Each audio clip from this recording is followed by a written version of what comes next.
योगी से 3 चीजें सीख लेते कर्नाटक के सीएम तो ना होती इतनी बड़ी हार। यूपी में कमाल, कर्नाटक में पीएम मोदी की मेहनत बेकार। नगर निगम में सपा बसपा का सूपड़ा साफ, नगर पालिका में भी योगी की सेना ने सपा को पछाड़ा। कैसे हुआ ये कमाल? कर्नाटक में भ्रष्टाचार के मुद्दे पर हार, यूपी में इसी मुद्दे पर क्यों जीती बीजेपी? यूपी के मुस्लिम इलाकों में बीजेपी की जीत। जिस भ्रष्टाचार के मुद्दे पर कर्नाटक में बीजेपी चुनाव हार गई, उसी भ्रष्टाचार के मुद्दे पर योगी आदित्यनाथ ने यूपी में सपा और बसपा का सूपड़ा साफ कर दिया। इन 2 राज्यों में 2 चुनावी नतीजों ने एक बड़ा संदेश दिया है, जिससे पीएम मोदी पहले ही भाग गए थे। इसलिए आखिरी समय में कर्नाटक में डेरा डाल दिया था, वरना हो सकता था कि बीजेपी 50 सीटों का भी आंकड़ा पार न कर पाती। लेकिन ऐसा क्यों हुआ कि कर्नाटक में बीजेपी इतनी बुरी हार गई और यूपी में उसकी बम बम हो गई? क्या बाकी राज्यों के बीजेपी नेताओं को योगी आदित्यनाथ से क्लास लेने की जरूरत है? क्योंकि अगर कर्नाटक के मुख्यमंत्री बसवराज बोम्मई योगी आदित्यनाथ से 3 सीख लेते तो कर्नाटक के नतीजे बदल सकते थे।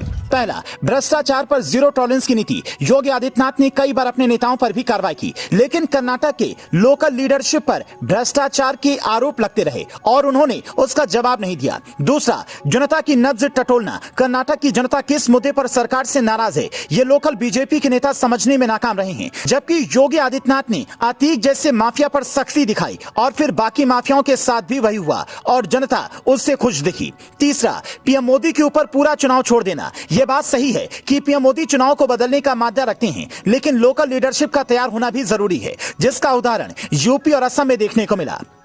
अगर इन तीनों मुद्दों पर कर्नाटक बीजेपी सीएम योगी आदित्यनाथ से कुछ सीख लेती तो राहुल गांधी को यह कहने का मौका नहीं मिलता। कर्नाटक में नफरत की दुकान बंद हो गई है और प्यार की दुकान खुली है। दक्षिण के दुर्ग को खोलने की बात हो रही थी, लेकिन यहां तो बेहद बुरी हार बीजेपी को मिली है।